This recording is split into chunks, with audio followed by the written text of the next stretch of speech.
Morning guys, one thing that I did want to make a video on for quite some time, I've been trying to make a video on this, I just never really got around to it, is sort of what I've done with my Mora knife. I use this as a neck knife, and what I've done is, this is a, called a ball chain, I guess. This is what dog tags come on. I use that as the actual, portion that goes around my neck. On that I've got a Light My Fire steel that's strung directly on the sort of the necklace portion. One thing that I really, one important piece that I got off of actually another YouTube video was this sort of captive cord lock system here.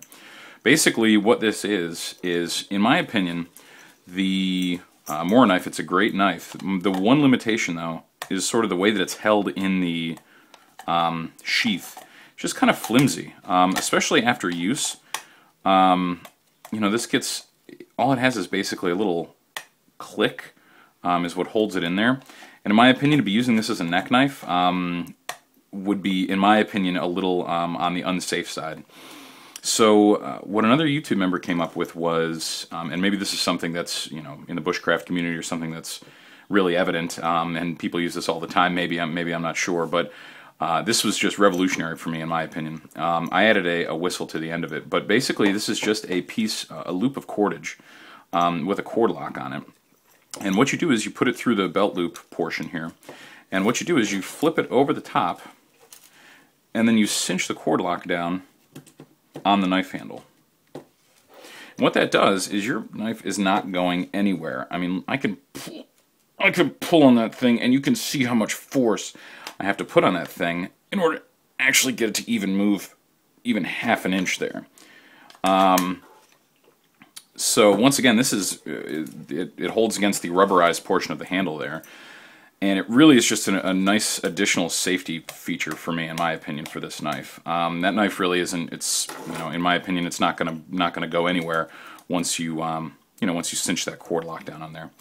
I added a little whistle to the end of this, just to have everything on me. I also have some zinget here. I think I have about 50 feet of zinget that I just kind of wrapped around the sheath portion.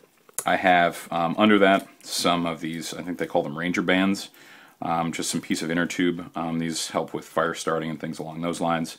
And then wrapped under all of that, I actually have a dog tag with some of my vital information, contact information. In case I do end up getting lost and, the worst happens out there. It's wrapped up inside there, I'm assuming, at some point in time, God forbid, whoever would find me, the authorities would obviously take a look at that and hopefully, find a good place for me. Obviously just preparing for the worst, but, some people mention a road ID or something like that. I use just a dog tag from your, your military surplus store, really cheap, and it's, once again, it's wrapped up in there. So you could put it another location. I previously housed it, behind the belt clip here. It kind of interfered with the chain portion here, as well as with this. So I just kind of moved it under the zinget.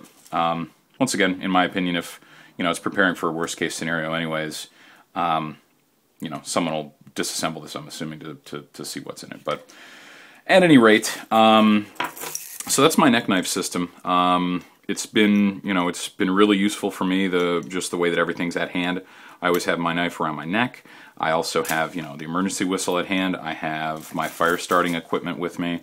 I have some really quickly burning rubberized pieces that are obviously going to assist in fire making.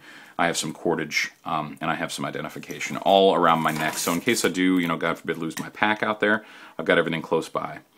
So that's sort of my neck knife system. I've been wanting to make a video on for a while, so there it is.